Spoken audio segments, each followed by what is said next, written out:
Hi guys, welcome to this tutorial. Today I'm looking at paper 2 of the English Language AQA exam. I'm looking at the 2020 paper and I'm going to look in this tutorial at question 4.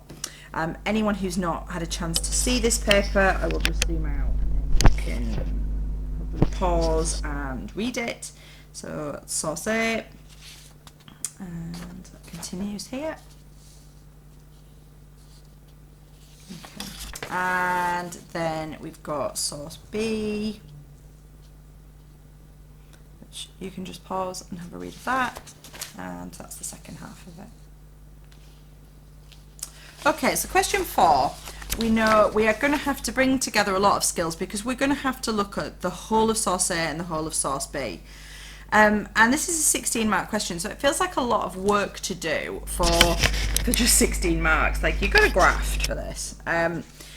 Particularly when you've got to look at 2 full texts. So just remember that question 4 is this sense of you're comparing a perspective. A perspective means point of view, their ideas, their thoughts, their feelings. So you might be asked specifically to look at differences, or it could be similarities, or it could be both.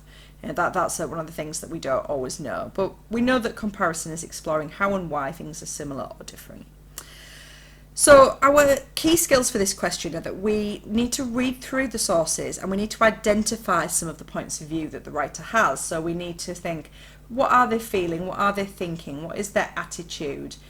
Okay, and once I've established or identified that, what I need to do is find what's the evidence and the methods to support that. So if I'm going to say the writer seems terrified, they feel terrified of the situation they're in, I need to find evidence to back that up. So you're identifying the point of view. It's almost your gut instinct as you go through it. What are they thinking? What are they feeling? What are they exploring in terms of attitudes, points of view, beliefs? And once I've done that, I then need to compare it. Is it similar? Is it different in the case of this question? What I would be aiming, it's only 16 marks, is to try and do 2 comparisons. So you're basically doing source A, a point of view, quotes, and explained, and then source B. How is it, in this case, different? And then I'm just going to do the same.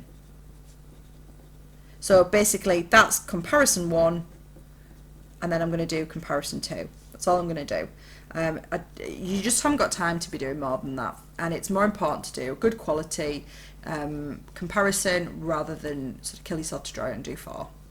Okay, so once and you could do a little plan for this. Some of my other videos I've shown you how you can do a little table to plan for that, but I just want to crack on and show you my example to this response. I started with source A because why not? And in source A, readers are exposed to the reality of mountaineering, the highs and lows. Sorry, that was like a pun. I wished I hadn't done that, but there you go. We learn that Simpson experienced a range of intense emotions, from relief and joy to pain and bleak anxiety. So I'm just starting off here with that perspective or that point of view. And then Simpson's hyperbole. Hyperbole is obviously a method, it's a technique. And I've got an example here. Now, it's worth pointing out that in terms of methods, you can use language, structure, or other stuff entirely, you know, stylistic things like humour, for example. So Simpson's hyperbole, it was an impossible task, suggests that at points Simpson felt defeated, almost as though he was giving up. So this is the sense at which this is his perspective. His perspective, or his point of view, was that this was, you know, he felt defeated by it, and it was, you know, just almost, it was just impossible to do. This sense of being overwhelmed, so I'm carrying on with the perspectives, is reinforced by the writer's reference to his cries of alarm and panic. This paired with verbs, so I've got some more methods, such as sobbed and gasped, help to give an honest depiction of just how challenging and terrifying the experience could be. So I've mentioned here about it being an honest depiction. So I'm in a sort of quite subtle or nuanced way. I'm engaging with the idea of this being, you know, a first-hand experience, his personal response to what happened. And I could go on here and say, you know, as this is an autobiography, we understand it's his personal sort of reflections about what happened to him, first-hand experience where he's being honest about the, you know, the emotional roller coaster that he went on during this adventure.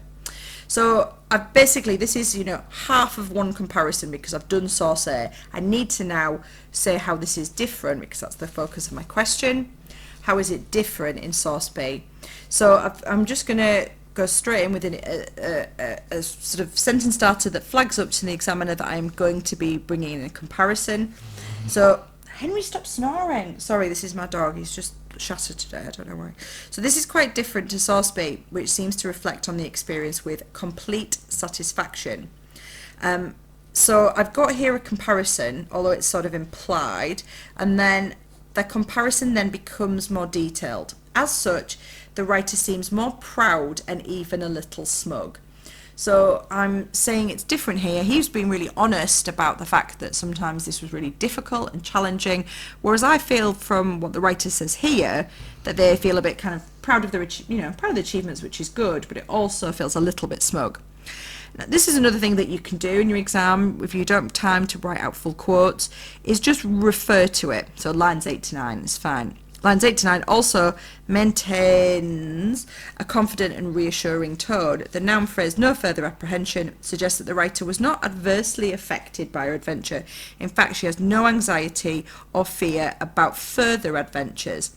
So I've got a method, I've got an example over here, and I've got the explaining here that perspective. Her perspective is, it's fine.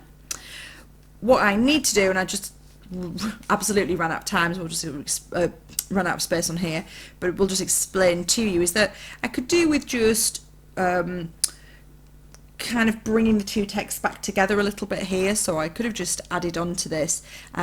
This contrasts with Joe Simpson, who really seems to have no shame or embarrassment about conveying that anxiety, that fear that he experienced. And I could even have brought in some idea about, this is a letter, possibly home, and therefore needs to be reassuring, whereas Joe Simpson's is perhaps more entertaining. He wants to kind of convey the excitement, the danger that he was in. So I could have also compared there that sense of the purpose behind what the writers were doing, and explored how and why those were so different.